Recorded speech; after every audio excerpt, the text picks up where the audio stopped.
Hello friends, आज हम आए अपने पुराने गांव जो कि दौलतपुर हिमाचल में है। हमारे गांव में रास्ते में एक पुखर तालाब पड़ता है जिसमें बहुत सी फ़िश प्यारी प्यारी रहती हैं। और घर जाते हुए हमने देखा कुछ ऐसा व्यू जहाँ पे बर्फ़ से पहाड़, और हम पहुँच गए हम अपने घर के गेट के बाहर।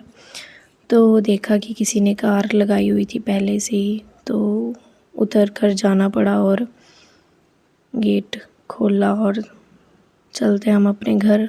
और ये साफ़ सफाई करने के बाद हम गए अपने घर की छत पे। घर की छत पर से कुछ ऐसा व्यू दिखता है, दूर बहुत सुंदर बर्फ़ के पहाड़ भी दिख रहे थे और कुछ ये आसपास के घर। वापस आ गए। वापस आके उसी तालाब में हमने फ़िश को खाना खिलाया, क्योंकि दीहा को भी फ़िश देखनी थी और उसने भी फ़िश को आटा खिलाया और इतना एंजॉय करा। इतनी प्यारी प्यारी फ़िश थी ना। हम घर से वापस आते हुए आटा ले आए थे और जुगाड़ लगाकर उसी लिफाफे में हमने आटा गूँथ लिया था और छोटी छोटी जो है गोलियां बनाई।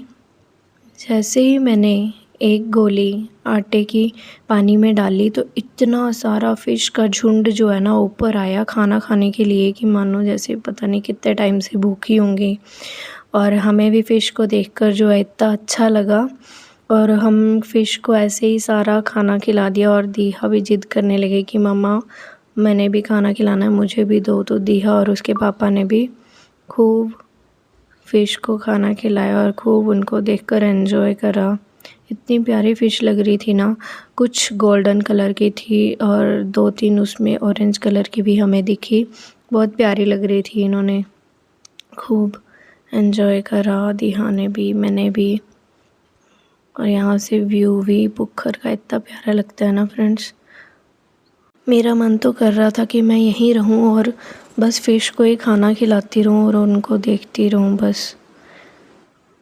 इतनी प्यारी लग रही थी ना। यहाँ से वापस जाने का मन ही नहीं कर रहा था, पर घर तो जाना ही था।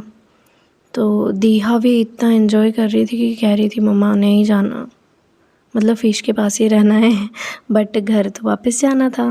तो चले हम वापस। और रास्ते में एक नर्सरी थी।